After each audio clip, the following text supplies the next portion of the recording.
Smart Bangla. বাবা, smart Bangladesh গড়তে হলে অবশ্যই আপনাকে এবারে নির্বাচনে ভোট দিতে হবে। তাই নির্বাচনে ভোট দেওয়ার আগে দ্যাটস মিন আপনাকে জানতে হবে ভোটার তালিকা, voter number, voter serial number, and সেই সাথে আপনি কোন কেন্দ্রে ভোট দিবেন সেইটার লোকেশন তো জানতে হবে।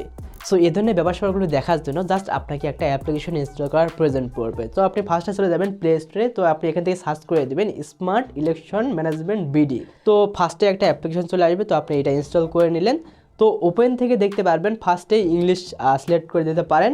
এখান থেকে সবার উপরে দেখতে পারবেন ন্যাশনাল পার্লামেন্ট ইলেকশন, তো আপনি এটা সিলেক্ট করে দিলেন। নিচে দেখতে পারবেন ফাইন্ডে ভোটিং সেন্টার, টাচ করে দিবেন।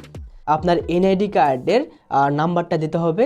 এবার নাম্বার 2 আপনার জন্ম তারিখটা দিতে হবে। আমি এটাও দিয়ে দিলাম। সবার নিচে দেখতে পারবেন সার্চ আইকন, তো আপনি এখানে ক্লিক করে দিলেন, তাইলে কিন্তু আপনার যাবতীয় ইনফরমেশন দেখতে পারবেন। যেমন ফার্স্টে দেখতে পাচ্ছেন ভোটার নাম্বার, এছাড়াও সিরিয়াল নাম্বার, এছাড়াও সেন্টার লোকেশন, এছাড়া আপনি কোন কেন্দ্রে ভোট দেবেন সেই ব্যাপারগুলো কিন্তু দেখাচ্ছে আর কি। এভাবে চাইলে কিন্তু লোকেশনটাও আপনি দেখতে পারেন, আপনার বাসা থেকে কেন্দ্রের লোকেশন কত দূর সেই ব্যাপারটা আপনি দেখতে পাচ্ছেন।